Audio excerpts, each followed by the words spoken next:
Bien, ahora sí, estamos grabando esta sesión. Vamos a dejarla también colgada en las redes y en el YouTube del Movimiento Amplio para que quienes no se conectan quizás ahora mismo puedan visitarla en cualquier momento, incluso puedan usarla ustedes como un recurso pedagógico para sus territorios y sus comunidades.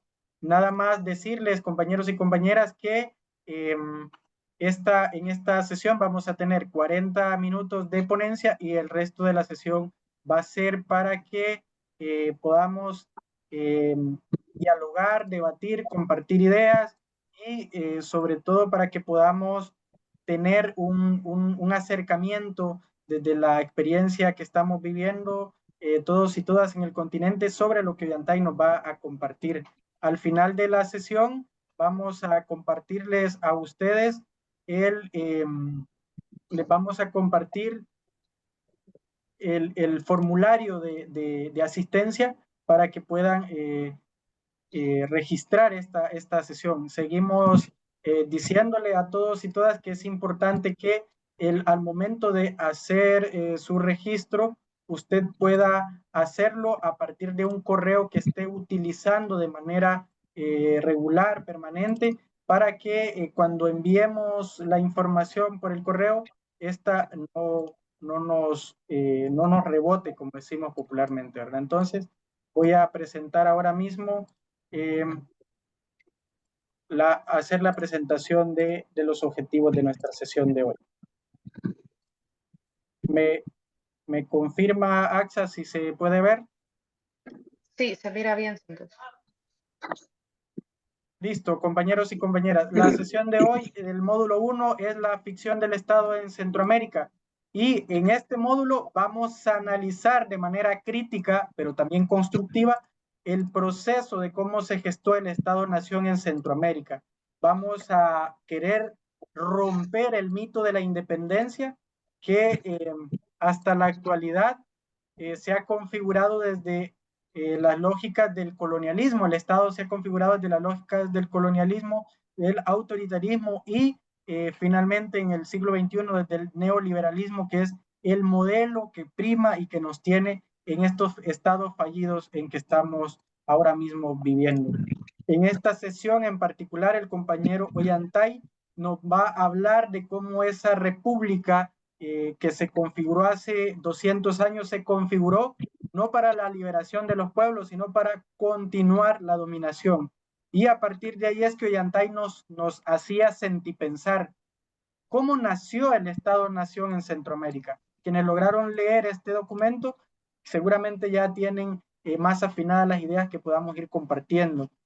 Y cómo ese Estado ha sido una continuidad del colonialismo y cómo ha utilizado esta imagen del enemigo interno para poder eh, recrudecer la represión, la criminalización, la militarización, el racismo y la exclusión. Y una de las grandes evidencias que nos va a hablar hoy Antaye del fallo de estos estados modernos es estos índices de desigualdad, la existencia de la desigualdad en Centroamérica como una de las grandes verdades desde que estos estados no nos sirven para continuar hacia la emancipación de los pueblos, porque desde el inicio fueron diseñados para la dominación. Y vamos a cerrar pues buscando desde este hacer teórico que estamos aquí construyendo, pensar qué otro modelo de organización podemos buscar más allá del Estado-Nación. Y aquí, al final del documento, planteábamos un par de ideas sobre la importancia de lo comunal, la comunidad, la pluralidad y sobre todo buscando aquella idea del horizonte del buen vivir, el horizonte del vivir con dignidad y los estados plurinacionales, que es un gran debate que está ahí de fondo de estas discusiones. Compañero Ollantay, yo voy a cerrar aquí esta presentación y te quedas con nosotros ya en la ponencia. Bienvenido, Ollantay, de nuevo.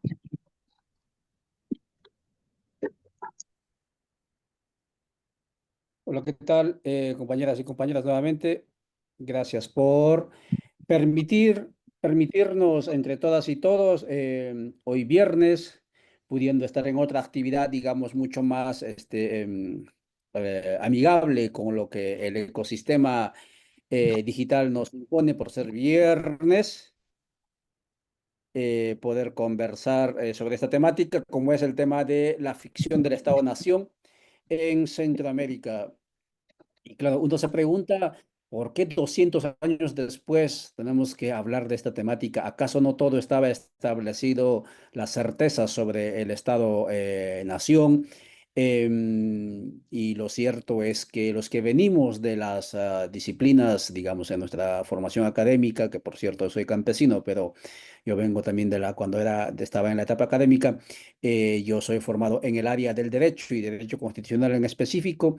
En esas ramas ortodoxas se parten de principios preestablecidos que no se cuestiona y no se debería cuestionar ni preguntar sobre su origen o sobre su proceso de creación, puesto que si se hace, prácticamente caes en la ilegalidad y pues ipso facto estás anulado en la posibilidad de ser un gestor, administrador de la justicia o en su caso, digamos, un gestor del Estado. Me estoy refiriendo que uno de esos principios justamente es el Estado, la existencia del Estado, y así como en teología, que es otra disciplina ortodoxa, que no admite dudas sobre la posibilidad de dudar, digamos, no admite la posibilidad de dudar sobre la existencia o no de Dios, o la pregunta de quién creó a Dios. De la misma manera también en el ámbito de las ciencias jurídicas no se admite bajo ninguna circunstancia la posibilidad de dudar cómo, quién, dónde, cuándo creó el Estado. El Estado existe, lo que hay que hablar es más de la aplicación de las normas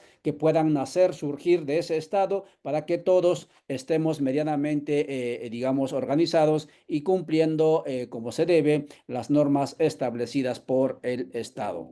En ese sentido, pues el tema que vamos a abordar es más que, más que trascendental, porque después de todo, como digo, no es asunto cotidiano esto de hablar, de poner en duda esta, digamos, existencia, ¿no?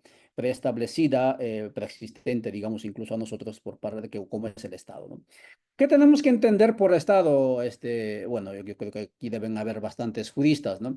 Básicamente, el Estado es, según la aproximación conceptual occidental medianamente consensuado, ¿no? eh, una sociedad, digamos así, conjunto de voluntades individuales que en algún momento se pusieron de acuerdo, ¿no? Para constituir un ordenamiento jurídico propio y un gobierno propio y reglas para acceder o ejercer ese gobierno. Es decir, Estado es un pueblo jurídica y políticamente organizada. Eso es lo que aprendimos en las ciencias sociales, eso es lo que repetimos, ¿no? Constantemente cuando damos clases, ¿no es cierto?, en el tema de derecho, ¿no? Ahora bien, no estamos hablando de cualquier Estado, estamos hablando del Estado-nación. Estado es este pueblo que se organiza en cualquier circunstancia, jurídica y políticamente, siempre ha existido. Pero lo que vamos a hablar ahora es el del Estado-nación. Cuando surge el Estado-nación con las características precisas que tiene la frontera, territorio, población, soberanía, por ejemplo, que no admite otro poder encima, relaciones internacionales, etcétera. Nos tenemos que referir más o menos allá a 1648, el Tratado de Westfalia, ¿no?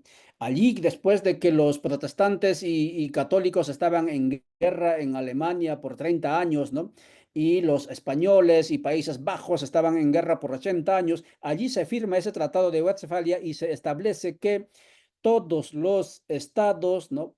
Tienen que respetar la soberanía nacional. Allí surgió el concepto de Estado-nación.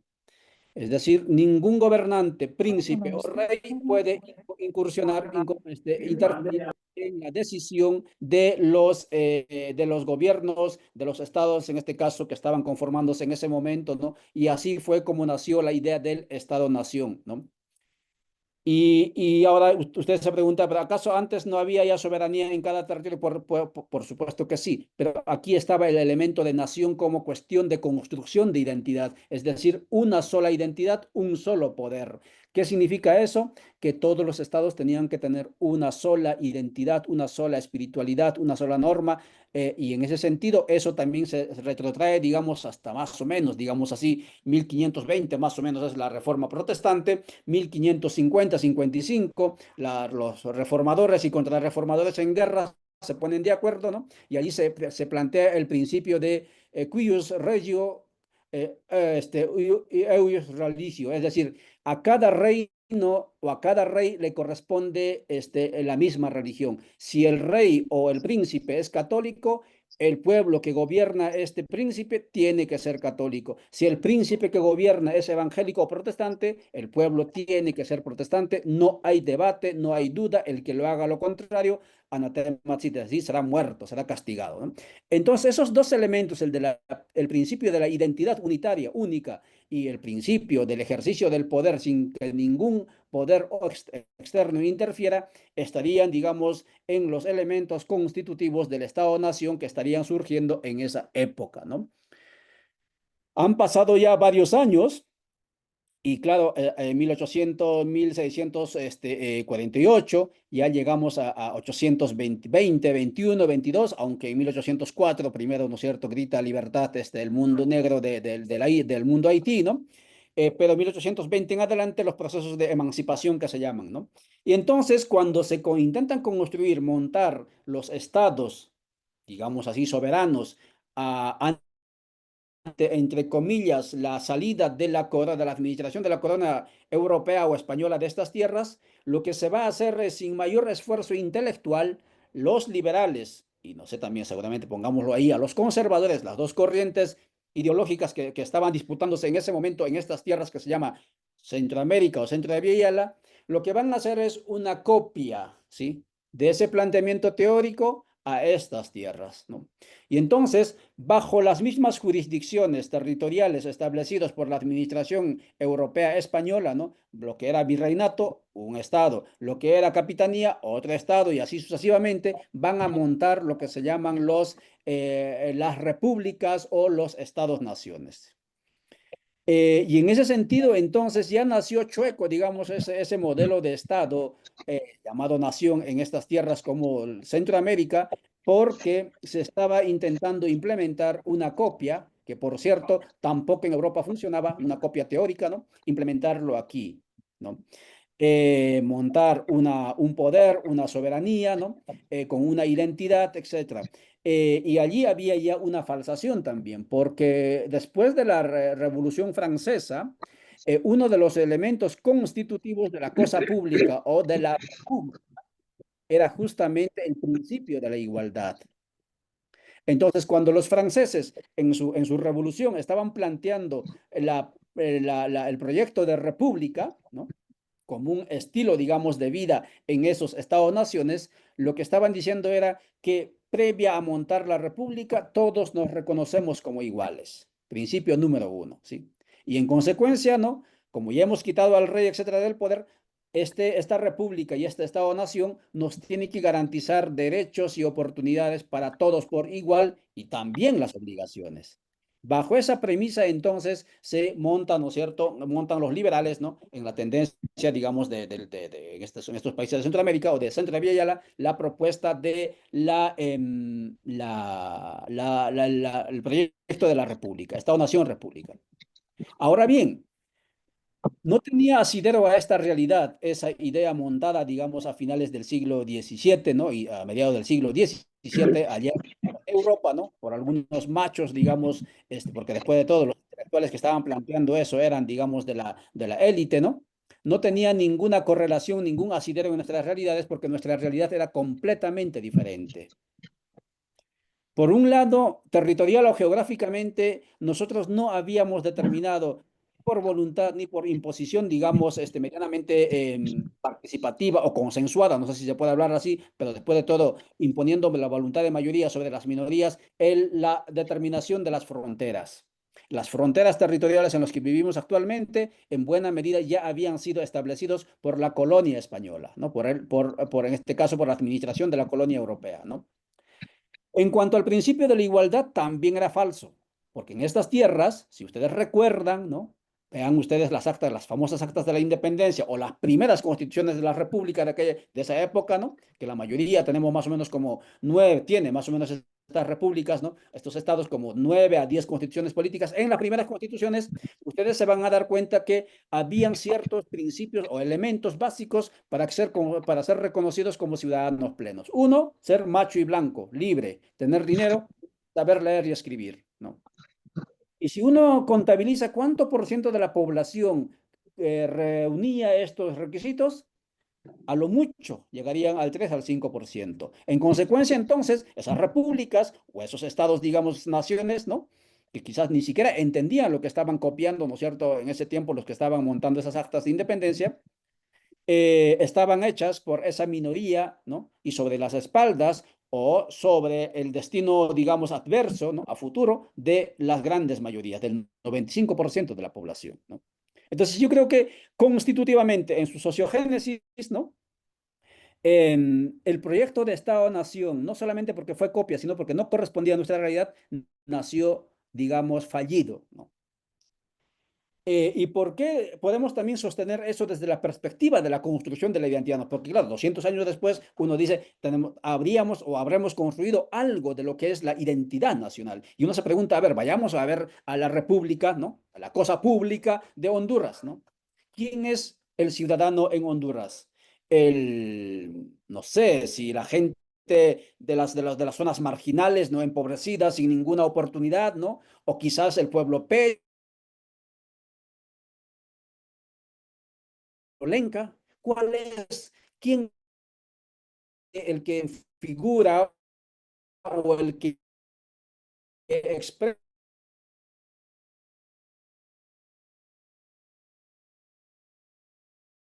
el que materializa la idea? ¿No? Mismo podemos hablar el que construye o el que expresa la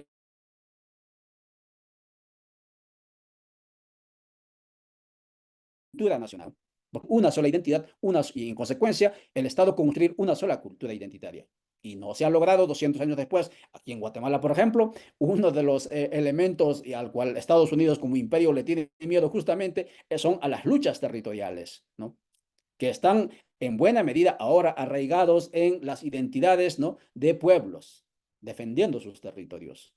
Y 200 años después, ¿no? Y pueblos que se niegan a reconocerse como guatemaltecos, por ejemplo. Pueblos que dicen, yo no soy peruano, yo soy quechua porque yo preexisto a la nación peruana, ¿no? O en este caso al Estado peruano, ¿no? Entonces yo creo que es un elemento importante, fundamental, poder poner en entredicho, digamos, esta ficción del Estado-Nación, ¿no? Que inicialmente hubiese sido bien pensado, digamos, y de buena, no sé si de buena voluntad, ¿no? Montada en los países. Y ahora bien, ¿qué pasó entonces en esos años, en esos 200 años, con estas grandes mayorías, ¿no? No solamente subalternizadas, sino tratadas y maltratadas y castigadas como enemigos internos, ¿no? Actualmente, me atrevo a asegurar, aunque hay evidencias científicas a los que les gusta leer, ¿no? Severo Martínez, ¿no? En uno de sus libros, aquí es un escritor, digamos, de aquí esta parte que se llama Guatemala, escribió un libro que se llama Motines Indios, ¿no? Hay otro que se llama Patria del Criollo. En uno de sus libros él dice, ¿no? ¿Cuánto costaba o para qué alcanzaba el jornal que se le pagaba a los indígenas campesinos en la época de la colonia? Él dice, ese dinero que le pagaba alcanzaba más o menos para comprarse una gallina, ¿no? Ahora, uno saca la cuenta y mira lo que es establecido como salario o jornal básico en el país, ¿no? Y dice, lo que se le asigna a los trabajadores rurales, actualmente indígenas, campesinos, su jornal diario que la ley le asigna, creo que está en ciento y fracción, ¿no? ¿Alcanza para comprarse una gallina? No alcanza para comprarse una gallina, ¿sí? Ah, es que la gallina subió, por supuesto que sí. Lo que ocurre es que las condiciones de vida actuales, ¿no? Son peores que en la primera colonia, en este caso, la colonia europea. O sea, y de ahí viene, ¿no es cierto?, el planteamiento, las condiciones en las que vivimos, ¿no? Las que viven los pueblos, se llega a la conclusión de que independencia no ha existido, lo que existe es la colonialidad, ¿no? El colonialismo continuado, pero en su fase republicano. Entonces, en el colonialismo republicano actual que vivimos, es mucho más letal y peor las condiciones que en la época del colonialismo europeo español, porque por lo menos en la época del colonialismo europeo español había, digamos, por voluntad imperial, ¿no? de la corona, de que los indígenas, los pueblos indígenas tuviesen tierras colectivas para poder producir y pagar el quinto real, ¿no? a la corona y subsistir, también tierras para subsistir y seguir reproduciéndose como mano de obra para las fincas o haciendas de los lugares cercanos de donde vivían los pueblos indios. Pero en la actualidad ni tan siquiera eso la colonia republicana garantiza a los pueblos, más al contrario, lo que hace es tratarlos y maltratarlos como enemigos internos del país cuando pueda y siempre puede, en contubernio con las empresas, invadir, saquear sus territorios, destrozar sus medios de vida, los ecosistemas, etc. En esas condiciones, entonces, los pueblos originarios, ¿no? Esos que han intentado borrarlos, digamos, desde el proyecto de Estado-Nación con una sola identidad, etcétera, no se asumen como parte de esa nación bicentenaria. Por eso, en muchas partes, y Bolivia lo gritó muy fuerte, aquí hay naciones sin Estado y un Estado sin nación. Y eso creo que es muy aplicable también a las condiciones que pueda estar viviendo Honduras o a lo que pueda estar viviendo Guatemala o pueda estar viviendo México, ¿sí? Porque aquí no se ha podido construir en 200 años ni el Estado-Nación como institución medianamente sólida que garantice los derechos y oportunidades básicas y garantice también el cumplimiento de las obligaciones para la población en igualdad de condiciones, pero tampoco se ha podido construir, ¿no? una identidad nacional que haga sentir, ¿no? que haga vibrar a las y los habitantes o estantes en esos territorios llamados Estados-naciones, ¿no? con ese proyecto de país. En la medida en que pasa el tiempo, cada vez más gente tiene vergüenza de decirte yo soy hondureño, o yo soy guatemalteco, o yo soy boliviano. ¿Por qué? Porque va entrando, digamos, por todas partes, ¿no? Este aire, este oxígeno, estas interrogantes de decir, ¿por qué no hemos podido lograr, ¿no? ni tan siquiera ese proyecto de Estado bienestar que Europa lo logró, aunque ya lo perdió? ¿Por qué no hemos podido llegar a esa situación, a ese nivel, ¿no? Y si nuestro proyecto de bienestar era Estados Unidos, ¿no? Bajo esa lógica de Estado-nación, ¿no? Entonces ahora Estados Unidos también como referente se cae y otros lados, otros puntos geopolíticos como puede ser China, se impone y se plantea, ¿no? como un referente, ¿no? Y sin embargo, ellos están fuera de ese proyecto, digamos así, político de Estado-nación. Están mucho más allá de eso, incluso creo yo, ¿no? Y entonces en esas situaciones es que ahora cada vez más, ¿no? las constataciones del fracaso de Estado-Nación, ¿no? Revientan por todas partes, ¿no? Y usted se preguntará por qué la gente detesta a la policía, si acaso la policía no es la expresión más inmediata y más próxima que nosotros o usted como ciudadano tiene con el Estado y el Estado es la máxima autoridad. ¿Por qué lo detestan? ¿No? En cada rincón al policía, ¿no? Si no lo maltratan, los tienen por apodos, aquí lo llaman chontes, ¿sí? Varitas y todos los nombres, y lo peor al policía. Pero es el Estado, es la máxima autoridad. ¿Por qué, por qué lo detestan? Porque obviamente ese Estado no ha logrado construir autoridad, lo que ha tenido en algún momento, y quizás todavía lo tiene, es poder, ¿no? Ejercicio, digamos, monopólico de la violencia para castigar, ¿no? Pero no ha podido, digamos, ganarse el cariño, ¿no? No ha podido, hay una ruptura entre lo que es la población y lo que es la estructura, es la maquinaria estatal, ¿no? ¿Por qué, por ejemplo, en los países, ¿no? Y yo recuerdo en algún momento cuando uno preguntaba, ¿no? por los gentilicios, ¿no? Hondureño, guatemalteco, boliviano, hay mucha gente que tiene vergüenza, ¿no? de llamarse como tal, ¿no? Y hay cada vez más gente por el proceso de la globalización asumiéndose como parte de territorios en el caso de los países o pueblos o países integrados por varios territorios o varios pueblos, ¿no? Justamente es porque ese Estado-nación no ha podido cuajar, calar en la subjetividad de las personas. Y cuanto más abusa, ¿no? La gente más se le resiste, ¿no?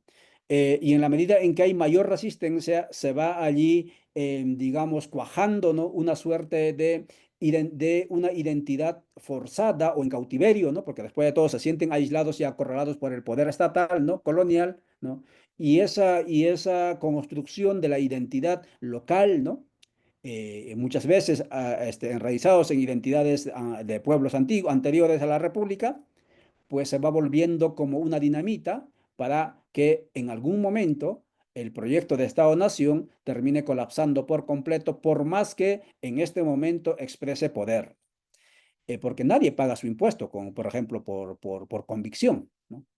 A uno lo obligan a pagar su, pero en otras partes, ¿no? No es solamente por cuestión de educación o cultura, sino por la confianza que tienen en sus instituciones, en su Estado, la gente paga el impuesto con satisfacción y con sentimiento obligatorio y sin que te des cuenta incluso, ¿no? Entonces va por allí, digamos, por donde el Estado-Nación no ha podido cuajar en la subjetividad o en el sentir pensar, ¿no? En la identificación de los pueblos. Pero también está más que, y esto no voy a ahondar yo, ustedes lo pueden buscar, ¿no? Cuáles son las condiciones de vida a nivel estadístico, y esto, pues si quieren, pueden ir a los datos del Banco Mundial, del Fondo Monetario, del Programa de las Naciones Unidas para el Desarrollo, etcétera, ¿no? ¿Cuánto ha subido el porcentaje de los sectores empobrecidos en los países, ¿no? Si el Estado-Nación, su objetivo es y era, en base al ejercicio del Estado de Derecho, garantizar oportunidades y derechos para la población, pues en la medida en que envejece ese Estado-Nación, el empobrecimiento de las grandes mayorías o el agotamiento de las condiciones de vida para las grandes mayorías son cada vez más irrefutables, ¿no? Puedo decir, por ejemplo, cuando aquí por Guatemala, yo estoy en este momento en Guatemala, cuando firmaron los acuerdos de paz en 1996, el porcentaje de pobreza, la línea de pobreza, estaban por debajo, acercándose a los 50 o por debajo de los 50 según las Naciones Unidas, ¿no? Gente en condiciones de pobreza multidimensional, actualmente están sobre los 63. No, para el 2023 estaban sobre el 63. Y eso va a seguir avanzando 63, 65, 68, en la medida en que el sistema, digamos, del neoliberal, ¿no? Promovido por el Estado-Nación al servicio del sistema imperial, ¿no es cierto?, sigan interviniendo o invadiendo territorios y destruyendo, digamos, condiciones, ecosistemas de vida y empobreciendo más a la población, ¿no? Y entonces, esas son constataciones, digamos, estadísticas, numéricas, incuestionables, irrefutables. Uno podrá decir, pero si la mayoría se ha profesionalizado, porque el proyecto del Estado-Nación era también a través de modernizarlos y llevarlos a través de la escuela y de los medios educativos, ¿no? A ser ciudadanos plenos, etcétera. Uno se pregunta, ¿será en este momento la educación, ¿no?, una garantía para que usted o los que vienen después tengan trabajo pleno y pleno de trabajo pleno o de trabajo con derechos o digamos trabajo decente? Ya no lo es, ¿no?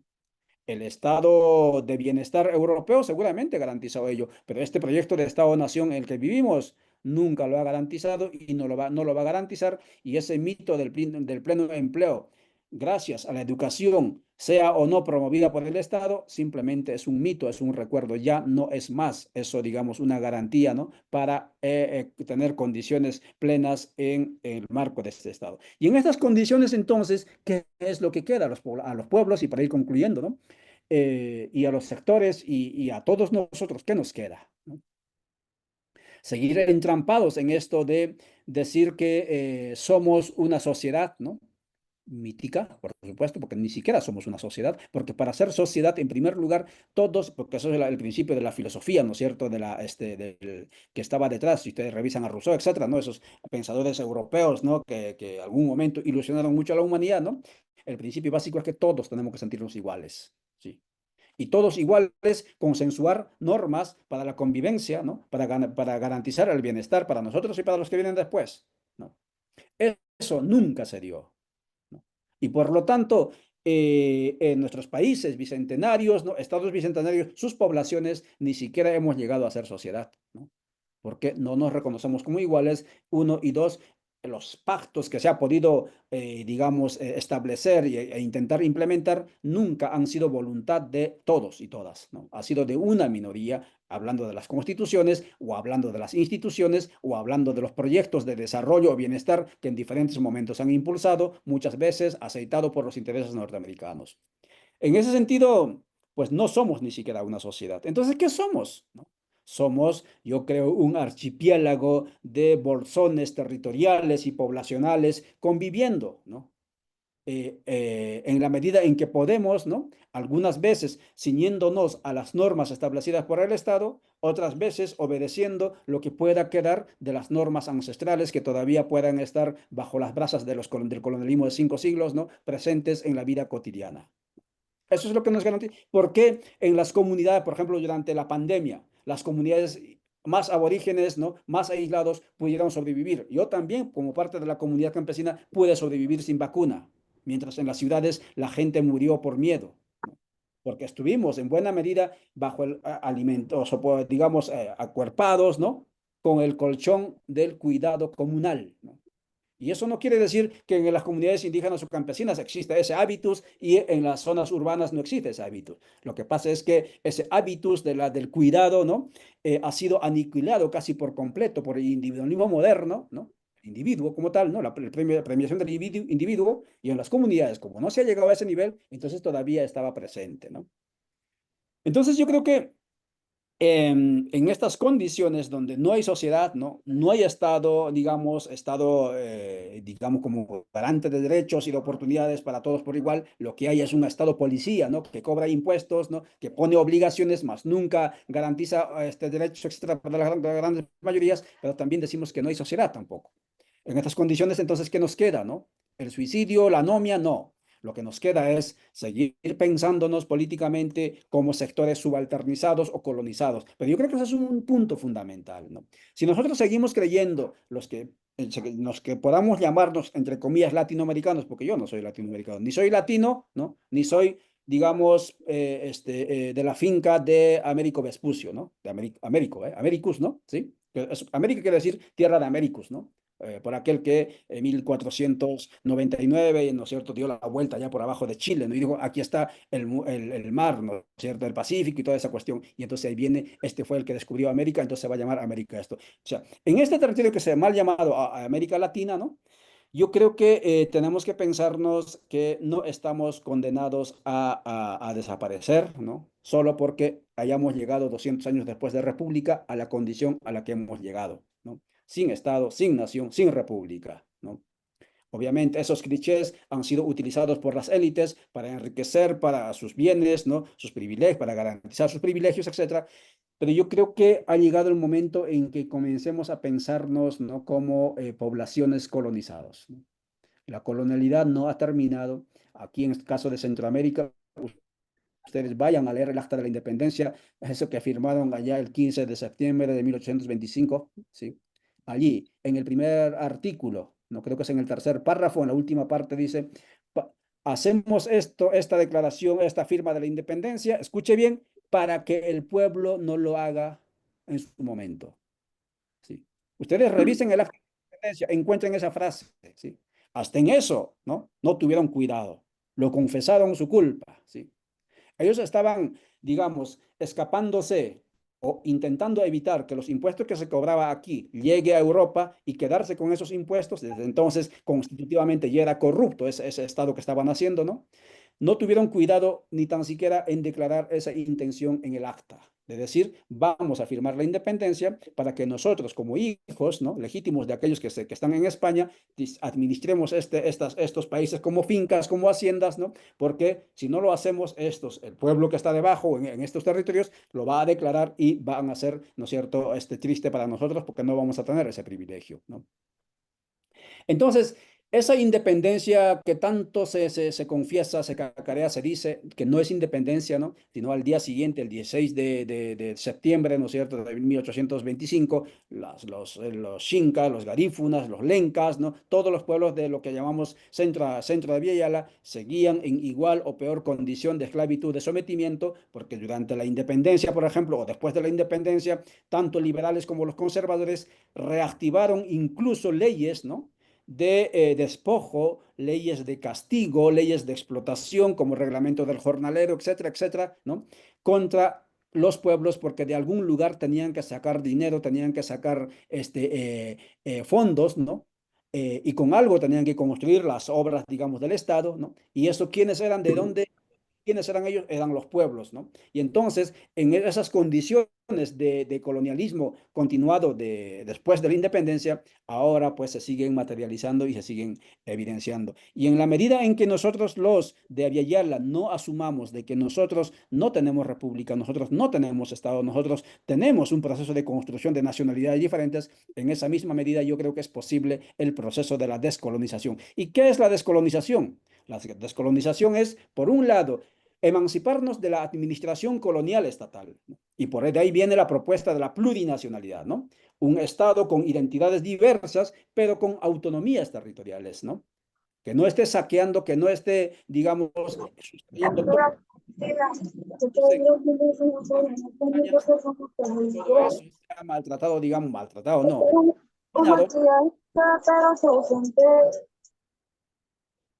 Entonces, eso es un elemento fundamental, reconocer nuestra condición de colonialismo y de colonialidad, ¿no?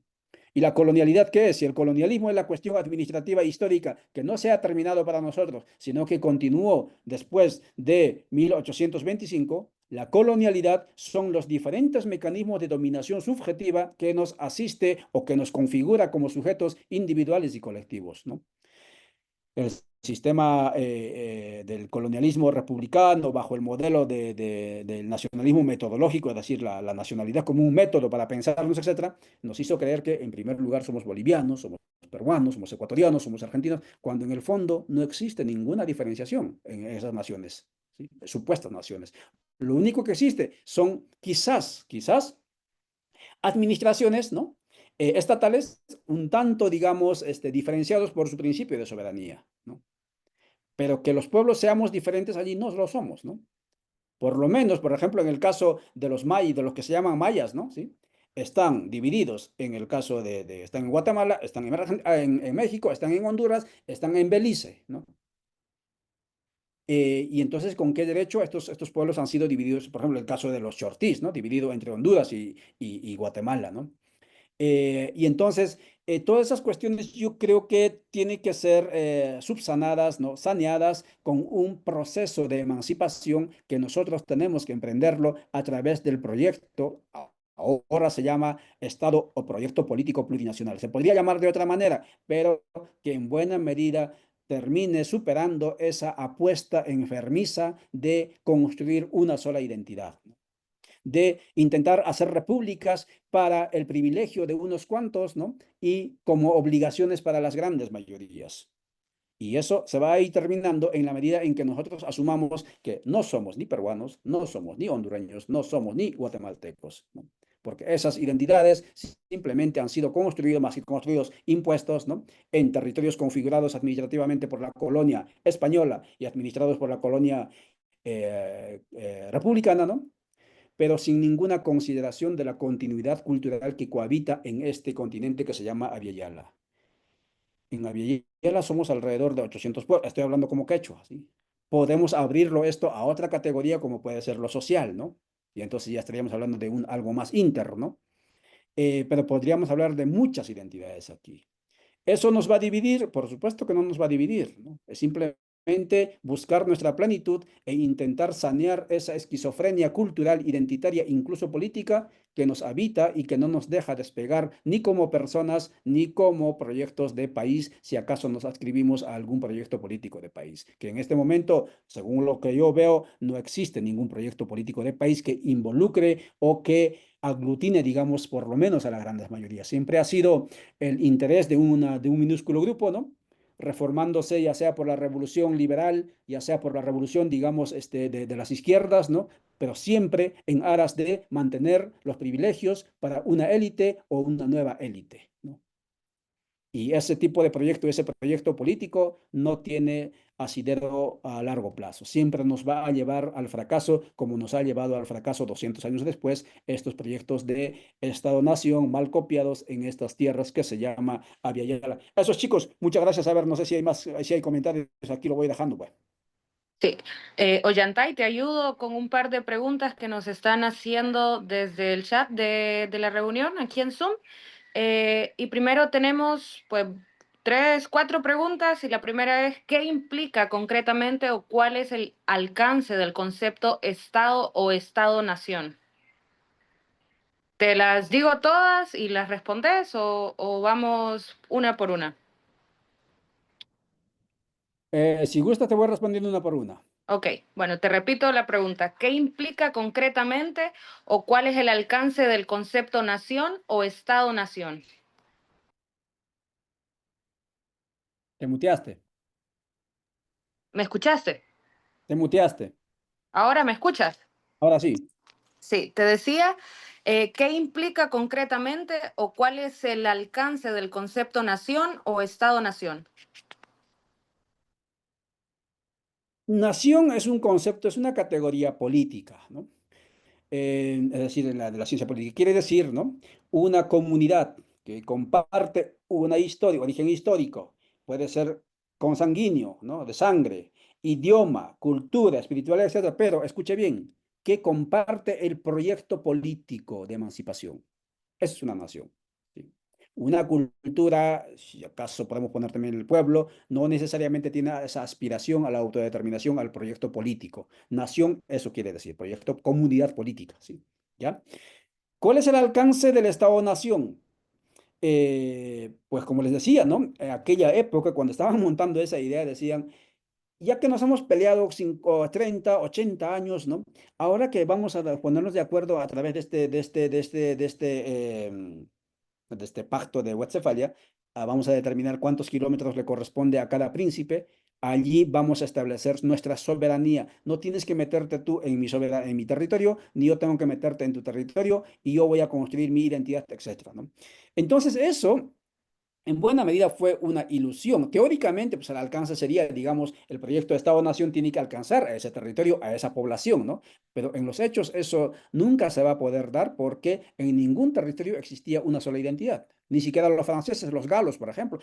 Incluso están allí los euskeras, ¿no? En la parte sur, no han podido construir una sola nación, ¿no? Entonces, el alcance en buena medida, esencialmente el planteamiento de Estado-Nación, ¿no? Si la pregunta es territorialmente a dónde alcanza, tendría que alcanzar a ese territorio donde estaba esa autoridad, digamos, esa expresión de la soberanía, ¿no?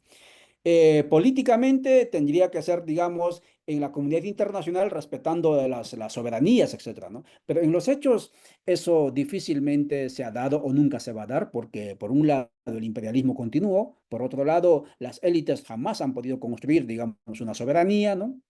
Y en ese sentido, pues, el Estado-Nación, ¿no? Es eso, ¿no? Una ficción, ¿no? Que no existe. Nos hemos creído, sí, hemos vivido en esa creencia, por eso les decía al principio, ¿no? Una de las cuestiones que jamás hemos cuestionado justamente es ¿por qué somos Estado-Nación? ¿En qué se diferencia la nación de Honduras de la nación de Guatemala? ¿Hablan otro idioma? ¿Tienen otras creencias? ¿No? ¿Tienen otra espiritualidad? ¿No? ¿En qué se diferencia? ¿No? Pues en nada, ¿sí? Simplemente ha sido un copia-pega mal hecho, ¿no? Vamos a Axel. Sí, a ver, la siguiente pregunta es, ¿qué otros tipos de Estado existen en relación con el Estado-nación? En el occidente existirían, digamos, los famosos estados federales, confederados, este es el caso de Rusia, por ejemplo, ¿no? Caso de Estados Unidos, ¿no? Actualmente, ¿no? Donde un conjunto de estados, ¿no? Expresan, renuncian a parte de su soberanía y lo trasladan a una entidad supranacional federal, ¿no? Entonces, allí hay instituciones, los tres órganos principales, etcétera, etcétera. Pero eso es en el mundo occidental, ¿no? Pero el mundo es mucho más que Occidente, mucho más que Europa del Norte, ¿no? En ese sentido, por ejemplo, yo soy parte de lo que es el pueblo quechua. ¿El pueblo quechua tenía su estado? Por supuesto que sí, ¿no? ¿Y en qué consistía ese estado? Yo, ¿no? El Tahuantinsuyo, el Incario, ¿no? Que no es un imperio, sino el Incario, por ejemplo, era un sistema de administración del poder, de gestión y construcción del poder, lo más, digamos, no sé si interposible, ¿no? Es decir, allí subsistían o convivían los aymaras con los quechuas, ¿no? Con los guaris, con los chancas, ¿sí? Todos los pueblos que estaban dentro de ese estado podían convivir, ¿no? Haciendo una suerte de concesiones con el Inca, etcétera. Y entonces cada quien administraba también sus territorios y era especialista en lo que hacían los pescadores para la pesca, los agricultores para la agricultura, los comerciantes para el comercio. Y eso era otro tipo de estado. ¿A eso podríamos llamar Estado plurinacional con autonomías territoriales? pues me podría atrever a llamarlo así, ¿no? Y segurísimo que habrían otros tipos de organizaciones políticas. Después de todo, es simplemente atrevernos a pensar, ¿no? Cómo podría funcionar un poder, ¿no? En estos territorios tan diversos, tan ricos y justamente donde la riqueza está en su diversidad, ¿no? Sin necesidad de intentar o buscar aniquilar la diferencia, ¿no? Sí, a ver, ahí me estás como ya dándole por la línea de las otras dos preguntas y la siguiente es cómo se relacionan los conceptos Estado-nación, Estado de Derecho, Estado democrático o Estado social. Em, a ver, la democracia es una forma de gobierno, ¿no? Y el gobierno es parte de un Estado, es decir, lo que les decía, ¿no? El Estado es un pueblo jurídica y políticamente organizado, es decir, políticamente pues, organizado para gobernarse. Entonces, obviamente está relacionado. No todos los Estados-naciones necesariamente han sido o son democráticos, ¿no? Sí.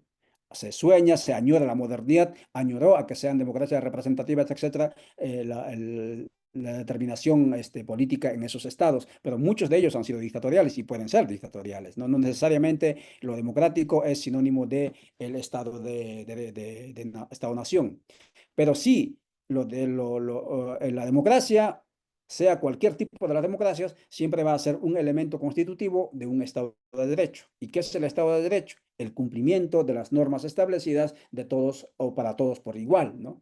Por ejemplo, el debido proceso, etcétera, que nadie sea juzgado sin ser escuchado, bla, bla, bla, bla, todas esas cuestiones, ¿no?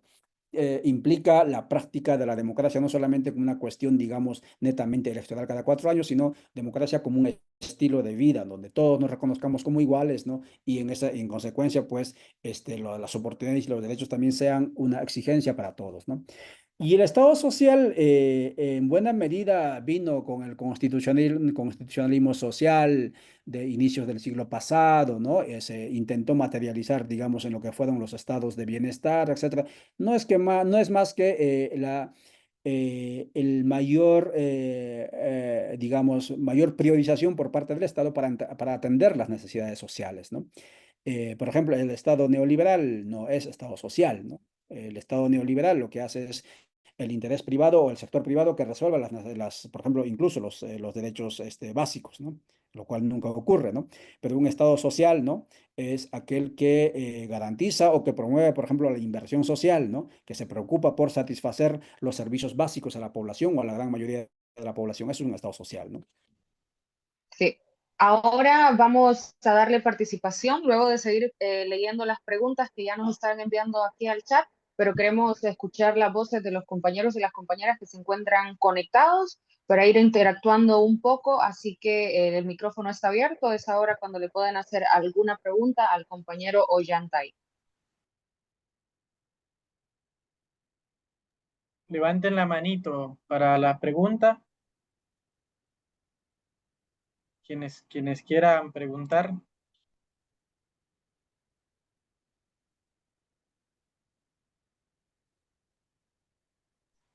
Ramón. Ver si de alguna manera hemos alcanzado algún tipo de independencia, aunque sabríamos prácticamente la respuesta, sería que no, pero digamos, ¿cuál sería la sugerencia suya respecto a lo que se está viviendo actualmente, ¿no? Sabemos de que el Estado-nación o la nación en que nosotros vivimos, según entendí o según estamos viendo, no es prácticamente lo que se identifica con los sueños nuestros.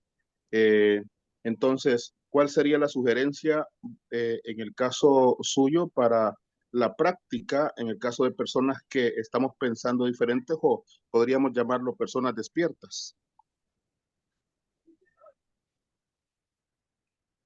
Gracias, Ramón. Yo creo que el primer paso es la duda, la sospecha, ¿no?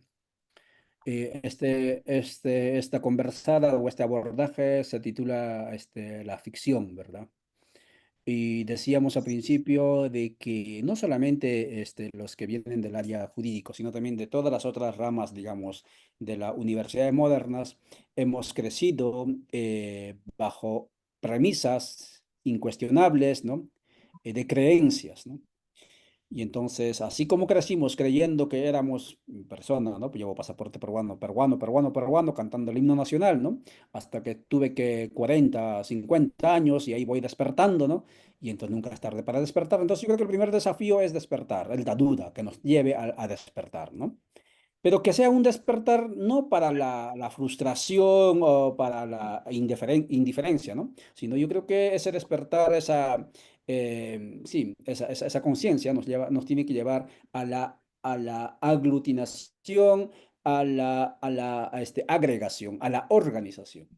Porque después de todo, solos, por más que despertemos, no vamos a poder llegar a la plenitud. Somos esencialmente comunidades, ¿no? Y en consecuencia, tenemos que encontrarnos con los otros para poder construir, ¿no?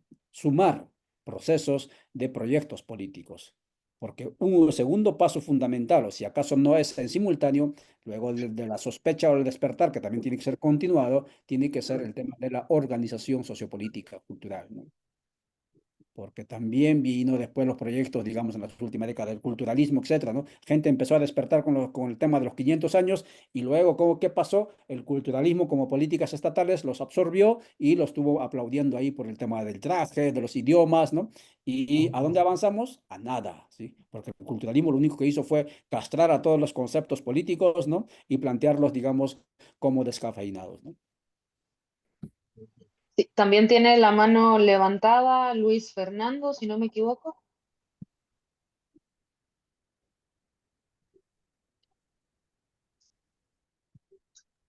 Adelante, compañero.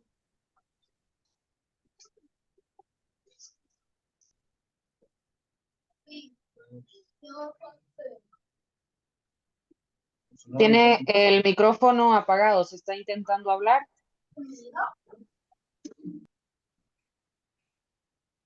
Sí, bueno, Pablo. Ahora sí, adelante. Pero antes más que todo, la traigo ya al principio, que era una como lucha de que no saber la religión nacionalidad de nosotros.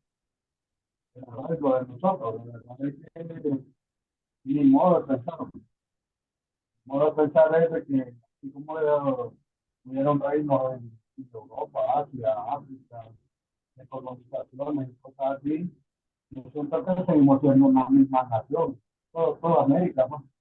El aspecto de los incas, si nosotros vemos los incas y vemos los mayas y todo eso, territorialmente, tenemos una similitud en toda la cuestión de políticas y arraigos culturales, por lo cual yo pienso que seguimos siendo una sola nación. Solo eso queremos. Gracias.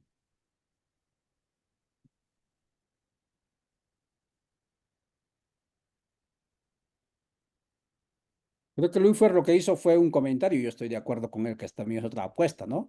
La famosa gran patria, ¿no? Que también se soñó desde cuando se estaban, entre comillas, rotándose en el poder las élites de los españoles para sus hijos. Pero bueno, sigamos escuchando a ver más intervenciones. Denia y luego Rafael Merlo.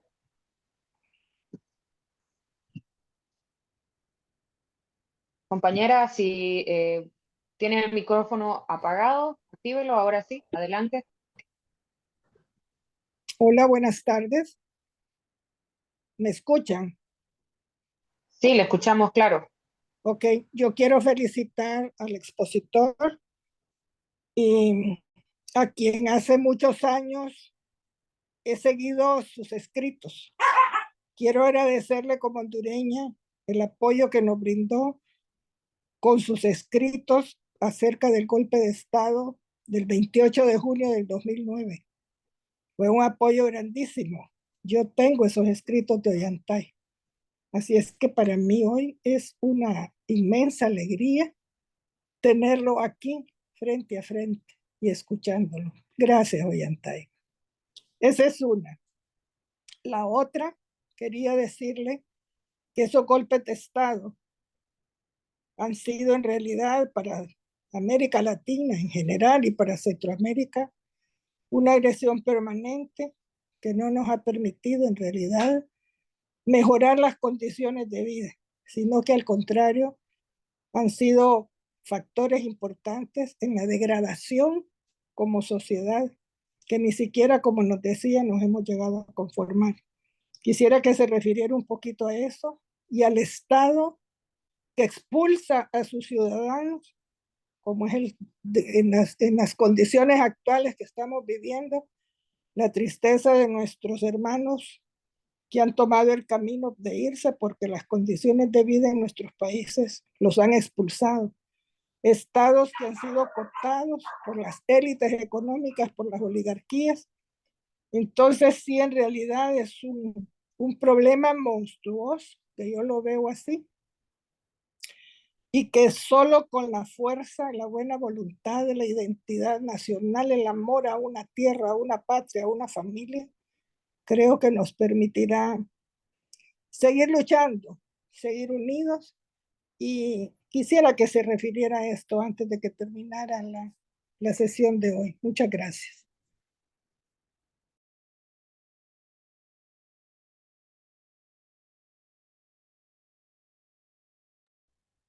Bueno, gracias, Deni era la compañera que estaba hablando. Gracias por la nostalgia, ¿no? De esto, de que lo que vivimos en esas épocas. Y yo creo que ese golpe de Estado no es más que una constatación de lo que hemos hablado en esta media o 40 minutos. Soberanía es lo que nunca existió y para que exista Estado-nación un elemento constitutivo fundamental es la soberanía. Y sin soberanía, entonces ni siquiera se puede hablar de Estado-nación. Y entonces eso es una muestra. Y dos, es la necesidad de la emancipación como pueblos que tenemos, también nos mostró el final, entre comillas, de ese proceso del golpe de Estado, cuando al delfín, digamos, de ese proceso del golpe, como fue el famoso Hawk, ¿no? Se lo llevaron peor que a Chucho, como dicen aquí en Centroamérica, disculpen el término, ¿no? Pero se lo llevaron encadenado. O sea, ese es el sistema imperial, ¿no? En el que vivimos, donde jamás lo que menos hubo es soberanía, mucho menos independencia, ¿no? Y pues, ¿qué más podemos decir? Y por lo demás, yo creo que tenemos que seguir, digamos, gastando la vida, ¿no? En despertar y en hacer camino, ¿no? Ahora el compañero Rafael Merlo.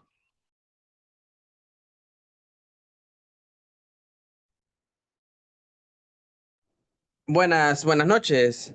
La pregunta que yo tengo es en relación al tema de Estado-Nación, y es que en América, ¿qué país ha tenido un caso exitoso de de Estado-Nación? ¿Ha habido alguno? Porque una marca registrada de América y de América Latina sobre todo es los golpes de Estado. La soberanía de las naciones nunca las han respetado. Entonces sería bueno saber si en algún país de América Latina ha tenido algún caso de éxito de Estado-Nación. Gracias, Rafael. Ya lo decíamos, ¿no? Sí, ese concepto, esa categoría, cuando estaba surgiendo, ¿no?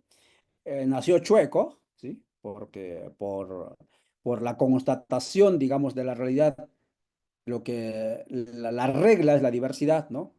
No sé si se puede llamar la excepción, es la uniformidad, ¿no? Entonces, era obviamente que no iba a funcionar. Eso en la mente es que se podía haber pensado, ¿no? Pero mandarlo a la realidad, eso era imposible porque chocaba con la. En ese sentido, ninguno, ni en Europa, ni aquí, sea como se ha podido materializar ese Estado-nación como se planteó. Un modelo era que intentó lo más que podía europeizarse e intentar, digamos, aproximarse en todo su estilo, su modo de estar, por ejemplo, fue Argentina, ¿no? Pues miren cómo está Argentina actualmente, ¿sí? Con el 53-54% de su población en situación de empobrecimiento, ¿no? Y entonces, eso es una constatación del fracaso rotundo, ¿no? Del Estado-nación, aunque su propio gobierno va a matar al Estado ese, ¿no? Que tanto, digamos, sus antecesores defendieron para construirlo, ¿no? Entonces, no existe ningún caso, digamos, que podamos tomarlo como referencia. Ahora bien, también tiene la mano levantada Marco Carvadillo. Sí, buenas tardes. Ollantay, muchas gracias. Excelente tu exposición.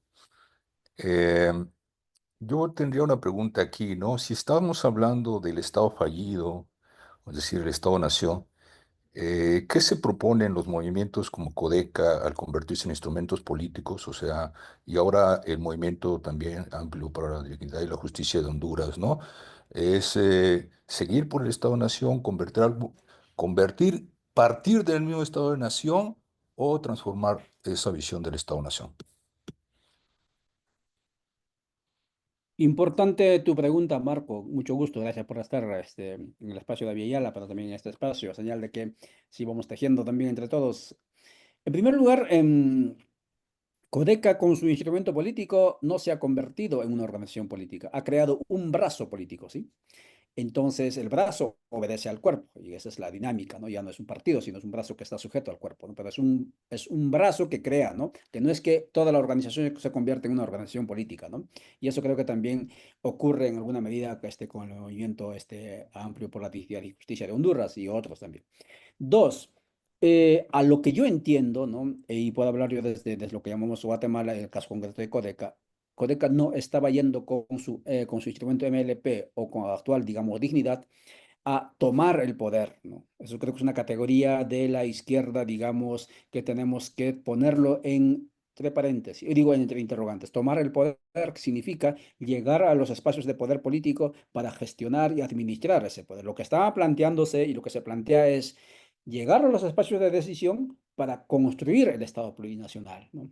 Eso es digamos, el planteamiento, digámoslo así, metodológico incluso, porque ni siquiera es teleológico, es decir, finalidad no es el Estado-nación, digo Estado plurinacional, no con autonomías territoriales, sino esto es un método, es un paso para construir los buenos vivires que se denominan, ¿no? Desde esta perspectiva.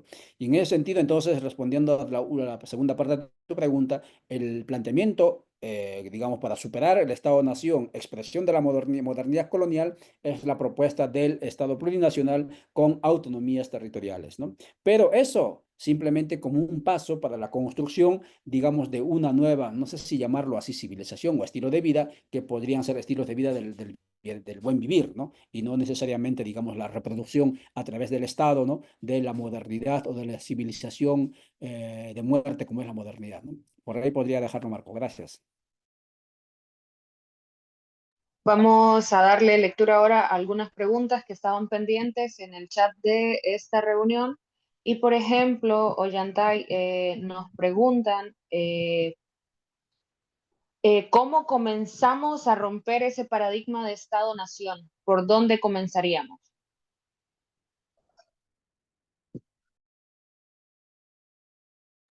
Esa es una buena pregunta, se relaciona con lo que decía una de las compañeras, su compañero creo inicialmente, o la respuesta, ¿no? Que se le daba a él, es el tema de, en la medida en que el Estado-nación, ¿no?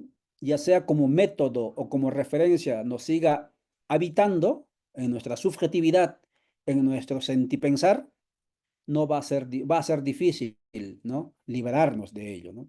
Y es más, incluso podemos llegar a los espacios de poder con el relato de construir nuevo Estado, pero lo vamos a terminar reproduciendo ese Estado-nación porque nos sigue habitando, ¿no?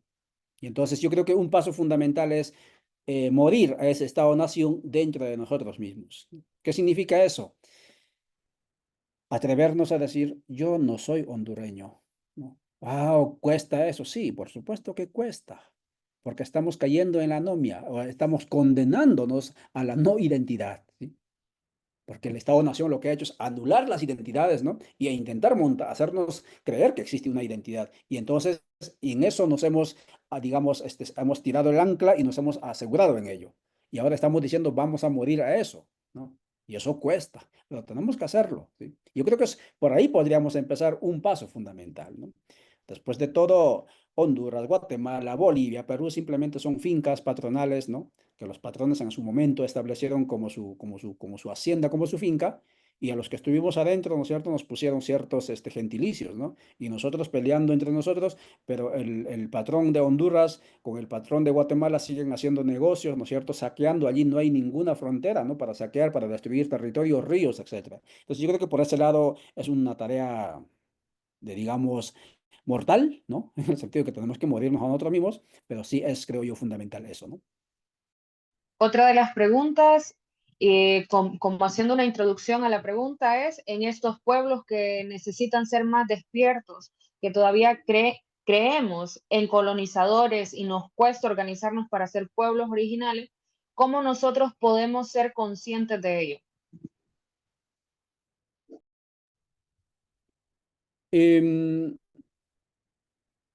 Yo creo que en la medida en que fuimos ascendiendo, ¿no? En mayor grado de escolaridad, es decir, los que fuimos a la escuela, secundaria, universidad, posgrados, etcétera, ¿no? Eso nos fue aniquilando de la posibilidad de dudar, ¿no? De la posibilidad de asumir que las verdades que habíamos aprendido eran mentiras, ¿no? Hegemónicas establecidas como verdades. Y eso entonces implica o nos desafía al hábitus, ¿no? Del desaprendizaje, ¿no? Aprendimos todas esas verdades en base a preguntas incorrectas, ¿no? Y en consecuencia sus respuestas aprendidas también son incorrectas. Por lo tanto, tenemos que volver a aprender, pero para eso tenemos que desaprender, deshacernos de las verdades hegemónicas establecidas, que en buena medida son mentiras, ¿no? Que el colonizador nos impuso, ¿no? Y aprender nuevas verdades con nuevas preguntas. Y eso implica hacer teoría, pero también práctica u ortopraxis desde los territorios, desde donde estamos y con quienes estamos, ¿no? Es una tarea bastante difícil, pero es necesario hacerlo. ¿Cuántos de nosotros, por ejemplo, y con eso paso para la siguiente pregunta, para ir cerrando, ¿no? ¿Cuántos de nosotros, por ejemplo, decimos que somos descoloniales o somos postcoloniales o somos decoloniales, pero cuántos nos hemos atrevido a abandonar la urbe, el cemento? ¿Cuántos tenemos tierra en las uñas? Que por cierto, la foto que David puso en el anuncio, esto, digamos, es bastante disruptivo, pero bastante elemental, ¿sí? La modernidad, el Estado, a través de su herramienta política Estado-Nación y a través del sistema educativo, etcétera, lo que ha hecho es alejarnos lo más que podía de la tierra. ¿Para qué? Para inutilizarnos, ¿no? En nuestra capacidad de crear las condiciones básicas de existencia. Y a la pandemia nos reveló toda esa gran verdad en buena medida a los que todavía creíamos. Y estamos inútiles en poder generar condiciones. Y ahora va a venir con el tema del agua, ¿no? Y entonces allí viene, digamos, la necesidad de desaprender y desanclarnos también de esas certezas, ¿no? Y comenzar a buscar otros estilos de vida. En el fondo, es mi humilde opinión, no tienen que hacerme caso, pero yo creo que el cambio comienza con cada uno de nosotros y con nuestras familias, ¿no? Todo lo que estamos hablando aquí seguramente puede ser importante, interesante para compartir experiencias, etcétera, pero las preguntas que están planteando, cuándo comienzan los cambios, ¿no? O dónde comienzan con cada uno de nosotros. Y eso no es tampoco, digamos, tan uniforme, tiene también sus altibajos, ¿no? Pero es un proceso, ¿no? Y por aquí, sí, adelante, compañera Olga. Hola, hola, hola. Yo no había levantado la manito, pero los he estado escuchando todos y me encanta, Ollanta. Te he leído, no te conozco de manera personal, pero para mí es un placer que estés aquí. Axa, muchas gracias. Mi pregunta es la siguiente. Yo soy periodista. ¿Cómo hacer el abordaje de una noticia? Porque estamos divididos y muy polarizados y sobre todo en Honduras y sobre todo en este tiempo electoral. ¿Cómo puedo hacer yo para redactar una noticia, para darla al público, para no ofender tanto a los de la derecha como a los de la izquierda? Porque estamos, como les explico nuevamente, en esta sociedad tan polarizada y creo que es lo mismo de lo que nos está sucediendo a nivel de la región en Centroamérica. Entonces, ¿cómo hacer para dar una noticia, para despegarnos un poquito, para cómo hacer que nuestras poblaciones se despeguen un poquito, como estaba diciendo Ollanta en su última intervención, y para que no se sientan ofendidos con ciertos titular, con cierta fotografía, con ciertos comentarios que a veces nos toca emitir a nosotros como periodistas? Axa, muchas gracias. Ollanta, un placer para mí. Abrazos a todos. Es una pregunta desafiante, estimada Olga, la que realizas, ¿no? Pero claro, nos llevas a un tema fundamental, ¿no? Todas las personas que están en esta apuesta de la emancipación, de la descolonización, de la superación, digamos, del planteamiento moderno, Estado-nación, colonial, etcétera, estamos obligados a ejercer la comunicación, ¿no? Si acaso quieres llamarlo periodismo, como elemento no complementario, sino central de nuestra apuesta, ¿sí? Así como nosotros, por ser parte de la, digamos, de la colectividad subalterna, no podemos renunciar a nuestra condición de sujetos sociopolíticos, ¿no? Tampoco podemos hacerlo a nuestra misión de la comunicación, ¿sí? Fundamental, creo yo, esa tarea. Todo lo que estamos aquí estamos llamados a ser comunicación y a ser comunicadores. ¿Cómo entonces hacemos? En primer lugar, en el espacio, en las comunidades donde estamos y donde yo acompaño, en primer lugar es digamos, el criterio de la territorialidad, ¿no? ¿Sí? La noticia que en buena medida sea voz del territorio, ¿no? Y eso implica su estética propia, su aroma propio, su acento propio, todo propio, ¿sí? Y entonces estás desdibujando la estética, la locución, etcétera, hegemónica. Que guste o no guste, pues lo sentimos, eso es la realidad, la diversidad total, es el territorio, ¿no? En lucha o en disputa que está hablando, ¿no? Y yo creo que el otro elemento que no tenemos que descuidar es el tema de la... Dicen en el periodismo hegemónico, ¿no? En las últimas tendencias, periodismo de solución, pero yo no diría de solución, sino que expresen las agendas de lucha de los territorios, ¿no? Y entonces son los territorios los que están expresando esta su agenda. El agua, el tema de acceso a territorio o la reconstitución de los territorios, etcétera, ¿no? Entonces yo creo que son elementos fundamentales y sobre todo que no sean voces individuales las que hablen, ¿no? Que en buena medida también es otra vez modernizante, sino que sean voces comunitarias, ¿no? Por allí te podría dejar pero yo no soy la persona más autorizada en este caso, yo soy también un caminante, digamos, de las voces de los territorios y ahí lo dejo. Gracias por la pregunta. Gracias, gracias. Y por aquí también me habían enviado otra pregunta, ¿qué es eso de la plurinacionalidad y ejemplos de qué países son el modelo de un Estado plurinacional?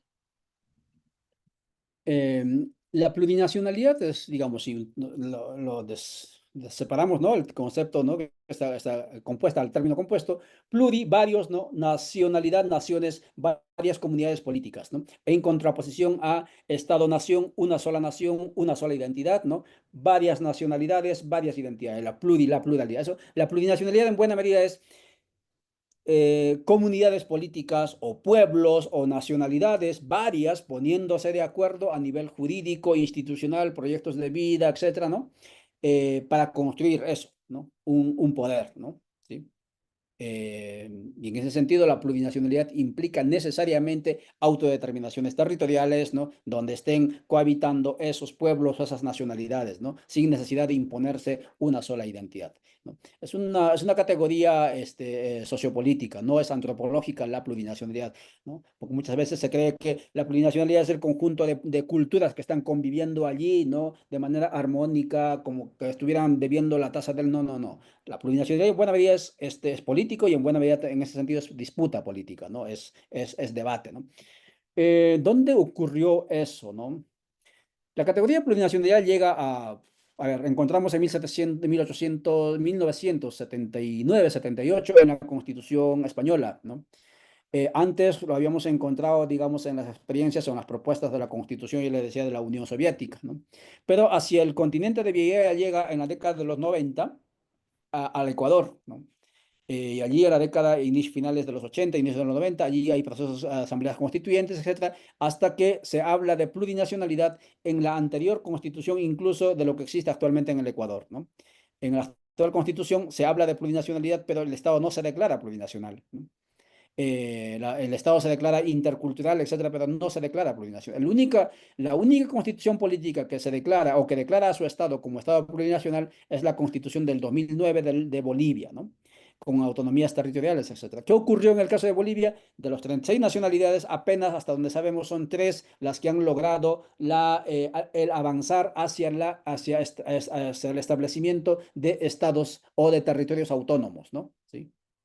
El resto no ha avanzado, en buena medida porque no hubo voluntad política del Estado central, pero tampoco hubo voluntad política de las nacionalidades de avanzar hacia ello, porque es más cómodo en un Estado, digamos, regentado o garantizado por ellos mismos, ¿no? Que le beneficiaba bastante avanzar hacia ejercer responsabilidades con cierta autonomía, ¿no?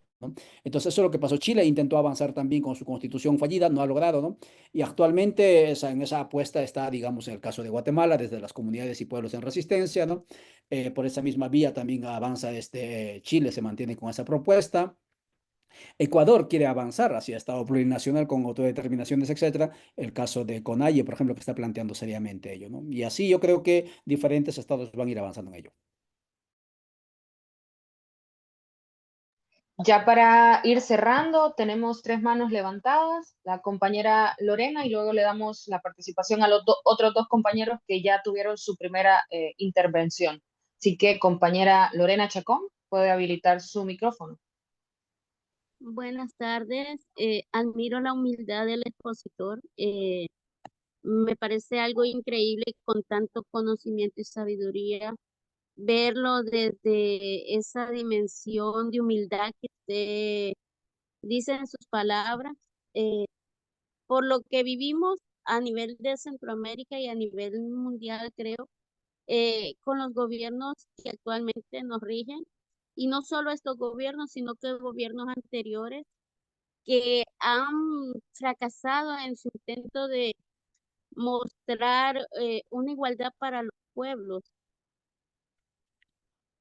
Porque si vemos la realidad nuestra, estoy hablando de mi país, Honduras, se sigue viviendo esa tensión en el ambiente, que no hay libertad, en el sentido de que no, el pueblo en sí, yo como pueblo no tengo la, la forma de sentirme algo libre para andar por las calles,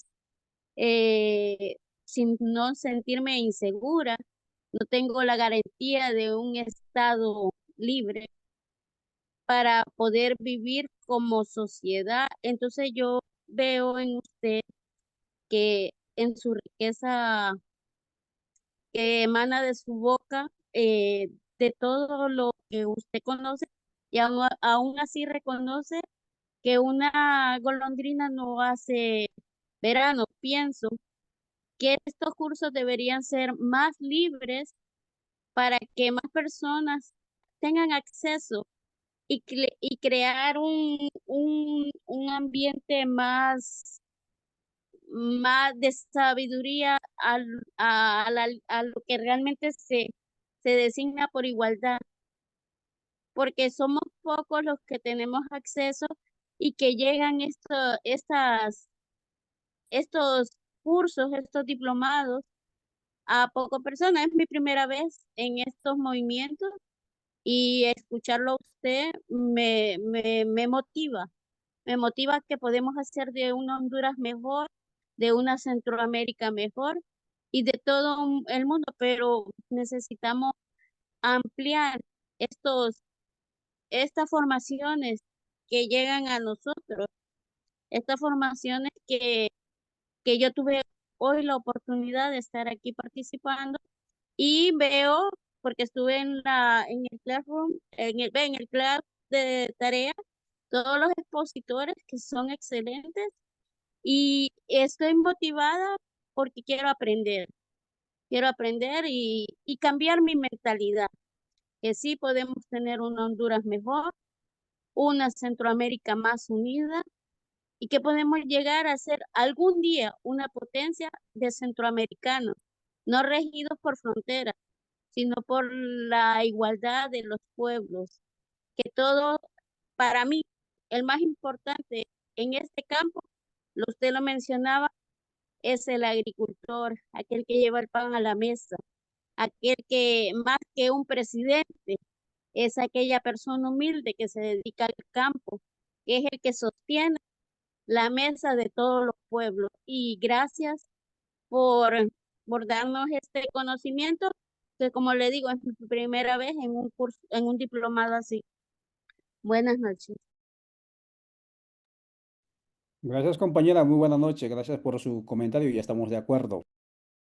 Sí, bueno, y con esto, por cuestiones de tiempo, nosotros ya estamos terminando. A los que todavía no se han registrado en el enlace, se mandó aquí al chat de Zoom. No se puede compartir en el grupo de WhatsApp porque tenemos que ser muy disciplinados en poder conectarnos y estar pendientes de cada una de las sesiones. Entonces yo le doy la palabra al compañero Santos David, que él va a realizar la finalización, la conclusión de de esta primera sesión del módulo 1. Bueno, a todos y todas, agradecerles por estar aquí. No se vayan todavía, nos faltan 6 minutos para cerrar. Les voy a pedir que enciendan su cámara. Todos y todas enciendan nada más su cámara. Voy a hacer un par de screenshots de cada de la pantalla para poder registrar que estuvieron, y así vamos a ir haciendo un archivo de este documento. Enciendan su cámara para poder encontrarles por acá.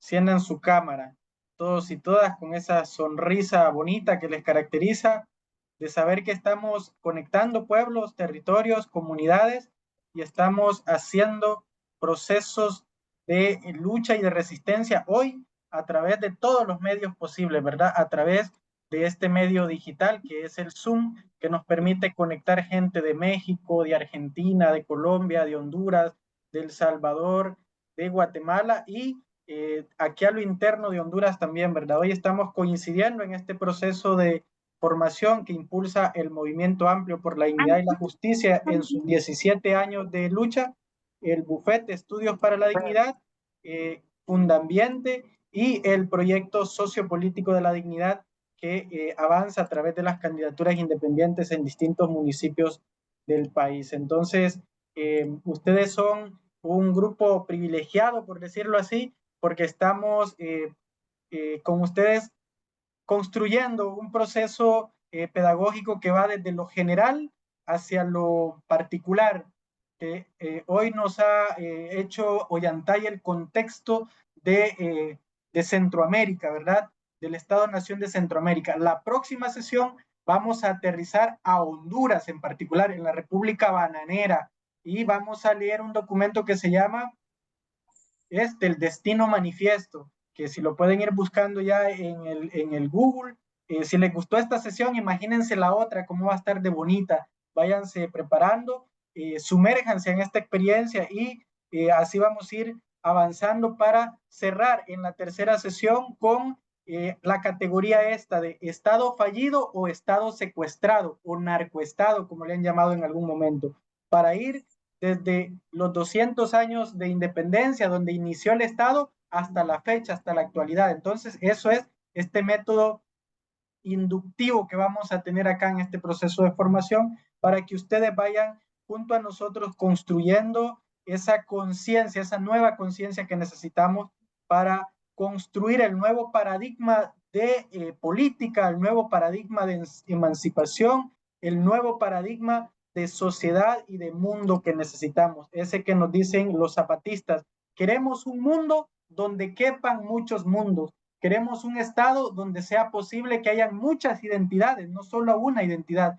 Queremos un Estado donde sean posibles muchas nacionalidades, muchas plurinacionalidades. Entonces, a partir de ahí es que estamos aquí construyendo con el Movimiento Amplio, como le decía, con el Bufete de Estudios para la Dignidad, Fundambiente y también con Aviala, que hoy Ollantay está en representación de Aviala conectándonos acá. Decirles que en el enlace que se les envió de registro se agregó una pequeña categoría adicional, y es que se les solicita su profesión o a lo que usted se dedica. Y es que particularmente nosotros creemos que este proceso pedagógico debe llevarnos a encontrar perfiles de personas profesionales o de distintas denominaciones laborales que vayan construyendo junto a nosotros esos núcleos que van a ir construyendo el nuevo paradigma de emancipación que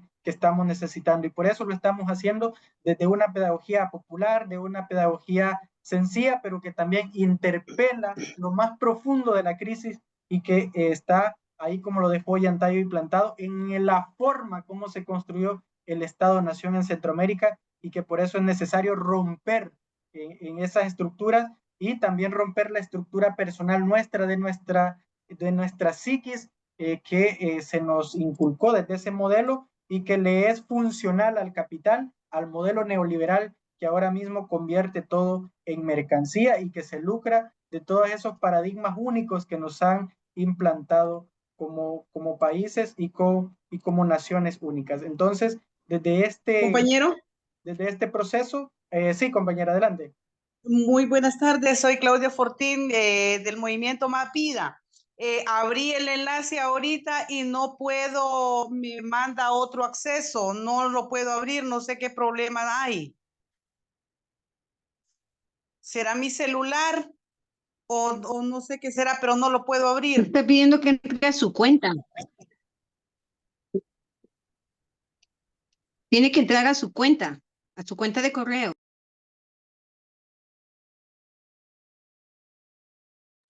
Está silenciado, Santos.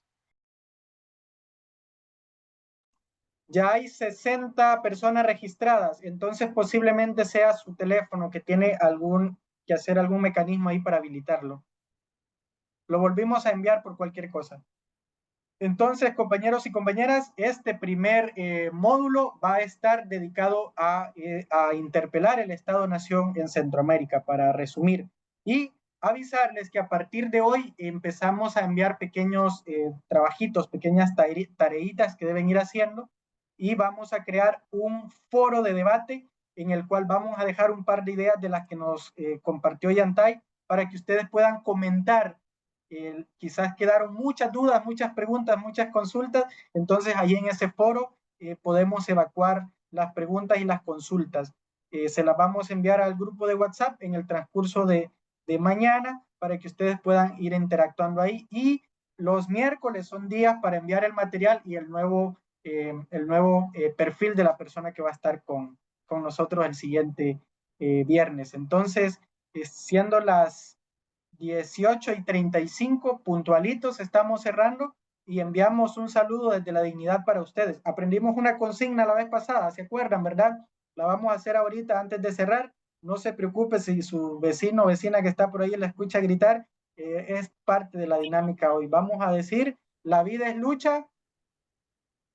¿Y cómo decía la otra parte? La vida es lucha. Y se lucha siempre. Vamos a ver, la vida es lucha. La vida es lucha. Y se lucha siempre. Vamos a hacerlo a la cuenta de 3 para que todos y todas nos escuchemos. 1, 2, 3.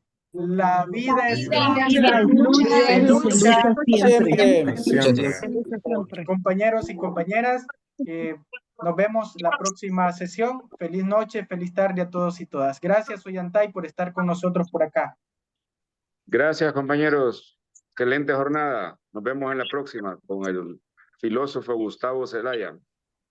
Gracias, compadre. Gracias. Feliz noche. Gracias. Feliz noche. Feliz noche. Gracias. Buenas noches. Buenas noches. Feliz noche. Buenas noches a todos. Más odioso de toda la serie, que en cada capítulo quieres que te muera, pero es más resistente que las cucarachas. El buen Abdul Ali, el